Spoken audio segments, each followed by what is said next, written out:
Hey everyone, Ron Holloway here from Arrow Coaching LLC. Talk a little bit about my book in terms of what it can do for you in life. So, I'm a big fan of using stories to teach lessons, and I found Malcolm Gladwell's version of David Goliath to be great. Now, I'm not denying any biblical anything like that, but we're going to look at David and Goliath from a realistic standpoint. So you have all these warriors pumped up, these, I guess, Hebrew warriors. They got their shields, they got their spears, and the Philistines bring down this big guy, Goliath. And he's got a bigger shield and a bigger spear, and he's making his monstrous face. He's got a big manly beard. And these guys who only knew shields and spears, the Hebrew soldiers, were terrified. They could not see a way to defeat Goliath, and the fate of the country depended on one of them being the champion to fight Goliath. Lo and behold, the right person at the right time, in the right place can change the world. There was a shepherd boy by the name of David.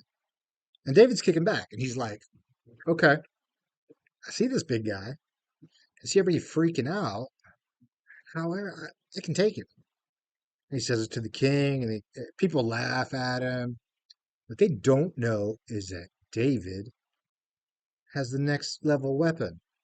He's got a sling. He grew up defending his flock with that sling. He could hit a bird in the air with the sling. So what everyone else saw as this monster, David saw as an opportunity. He saw big old forehead as a target, as opposed to the rabbits that he would hunt. This guy was stationary. He was so heavy, laden down with armor and huge, he wasn't going anywhere. And in that particular valley, they have very dense stones. So David looks around and said, all this ammunition. So what does he do? He picks up the sling, crack. He pops Goliath in the forehead, cracks his skull. Some said it's like being shot with a 45. Goliath goes down. And then he comes over, chops off his head, takes the sword, and that's the rest of the story. You know the rest of the story. But the key is David had something no one else had: knowledge, skills, and abilities.